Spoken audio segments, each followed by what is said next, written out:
Jordan Els here for talkSPORT MMA. Today I'm delighted to be joined by Fabian Edwards. How's it going, mate? I'm doing good, mate. I'm doing fine. By yourself? Yeah, I am brilliant. Thank you very much. And I'm glad to be speaking to you. Obviously, you have that big fight coming up, the middleweight title fight on September 14th. Yeah. Before we get into that one, I want to speak about the last one. Yeah. Talk to me about your performance against Aaron Jeffrey. Was you happy with that one? It could have been a lot better, but we got the win. So obviously to lose a fight and come back, I was happy, it's number one contender fight. So overall, I'll give it a 5 out of 10, you know what I mean? And was that what it was billed as going in terms of the backstage talk? Was all the talk of win here, no matter what, you're getting a title shot? Or did they say, put on a performance and then you'll get a title shot? How was it? It's more so like the winner of that fight gets it, 'cause I know Johnny was calling for Aaron. He said he wanted to fight Aaron Jeffrey, so I took out the guy that he wanted to fight, so he's only right that he sees me again, Yeah, and we've got to go back to that first fight with Johnny. It didn't go your way, and it's quite rare to just have one fight and get straight back into a title shot. So when you're looking ahead to this fight now, what do you take from that first performance in terms of positive and negatives?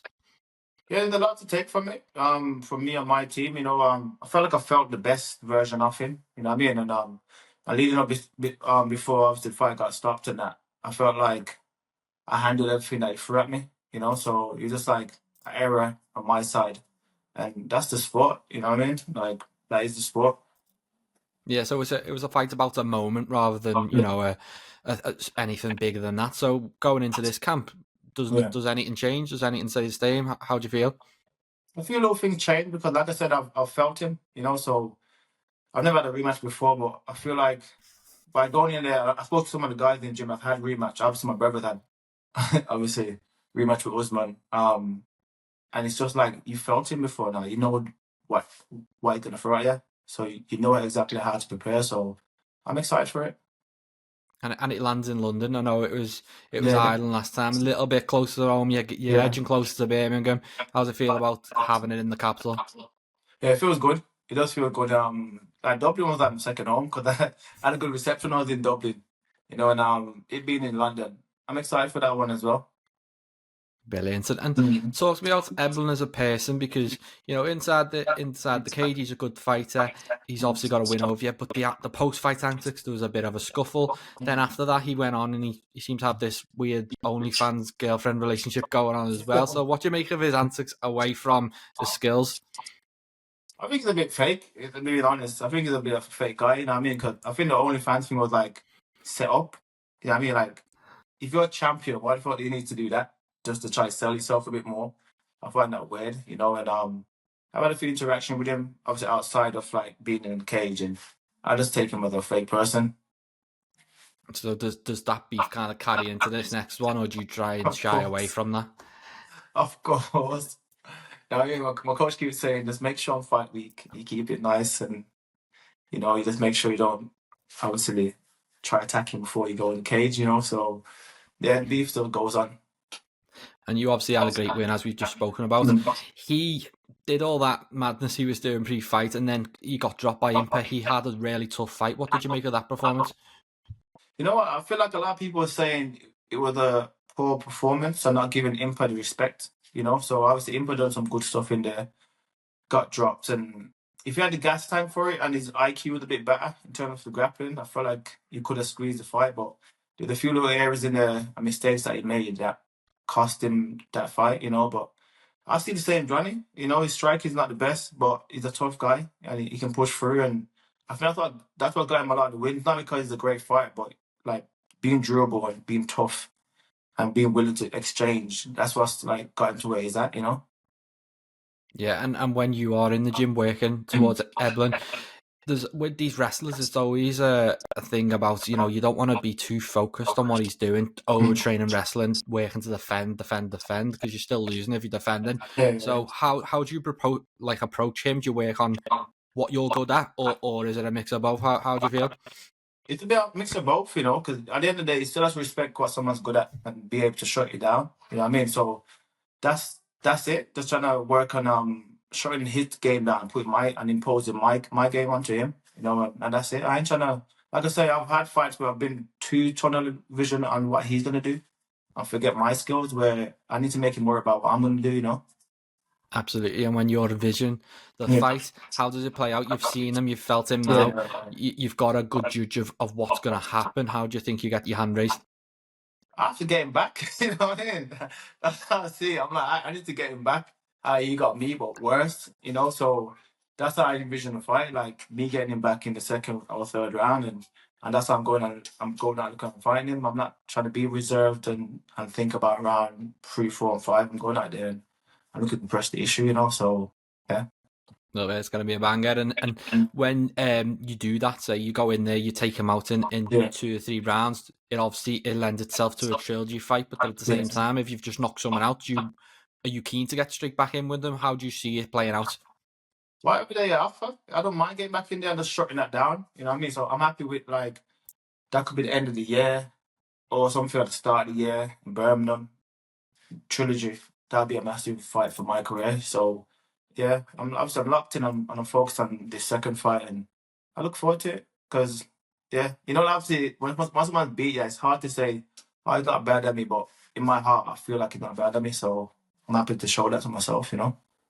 And we would also open doors because with Mm. the Bellator PFL merger, there's many options. So there could be Yeah. a tournament next year. There's a bunch of contenders. Does anyone stand out to you? Contenders, not really. I'm just thinking of like, I would like to fight Impact. You know, I feel like that'd be a banging fight because he's a stand-up guy. I'm a stand-up guy. And I feel probably I wouldn't mind in that tournament as well. You know, like beefing up. Forget cutting weight. Wouldn't mind beefing up and fighting at 205. So yeah. Brilliant. And I've got to talk to you about Leon. He's obviously Yeah. got a massive fight coming up. How's he looking in the gym? Looking sharp. Looking Bilal's in his trouble, innit? So he's looking sharp. Brilliant. And what's training looking like? Are you involved in these late starts and prepping for this 5 fight time? Yeah, so obviously normally the training time is 11 a.m. and then like 6 p.m. or 7 p.m. Whereas the session's been starting a bit later on, you know, so I'm going to that session in a minute where it starts at like 5 p.m. And then I only like the 5 p.m. sessions and then he does his later on, you know, so it's been alright. It's through my sessions off a bit, but he's looking good and he's adapted to it. He's done it the right way. I'm just curious, was you at the last Manchester card when it was a late one, UFC 204? Yeah, How did the you find Bisping that card, right? experience? It's Bisping, right? Yeah, Bisping Yeah. Henderson. Yeah. I was knackered. You know what I mean? I was knackered. So obviously this time's gonna be even later. But we got Christian on the card. Christian Leroy Duncan on the card. So I'll be in his corner. Obviously got Leon as well. So I think that'll give me a good boost of energy to stay awake. Yeah, do you think it's going to have any impact on the actual fights themselves and the crowd?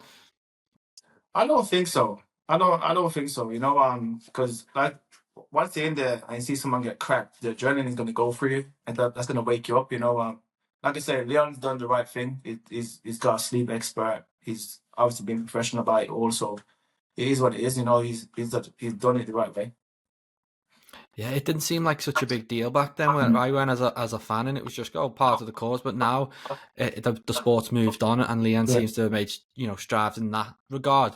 Talk to me about the yeah. opponent, Bilal Muhammad. He had fought before very briefly. Bilal's been on a bit of a tear since. What do you make of Yeah. him as an opponent? I think he's all right. You know, like obviously you have to keep respect. I say to everyone, people that don't watch him, like, oh, Bilal's shit. And it is compared to my brother, but he's still good because you don't get on a 10-fight or 11-fight winning streak in the welterweight division if you complete the shit.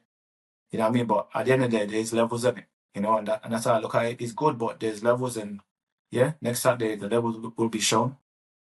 Yeah, and it's kind of a bit of a come down. You fight Yeah, Kamaru Usman and back-to-back fights. Then Colby Covington potentially yeah, didn't earn that title shot, but he's a big name. yeah. When you look to the future, what would you like to see for next with Leon? Obviously, he wants to be getting the big fights. Yeah, for me personally, like who else after that? You know, who else in the division really after that? That's gonna be a massive fight. There's fights there, but big fights. There's no one really. So I wouldn't mind seeing him go up, depending on obviously we see how the middleweight division plays out, or Islam coming up and trying his luck at 107. You know, so yeah. Plenty of big fights. And just before I let you go, give me your final prediction on that fight. How does it play out?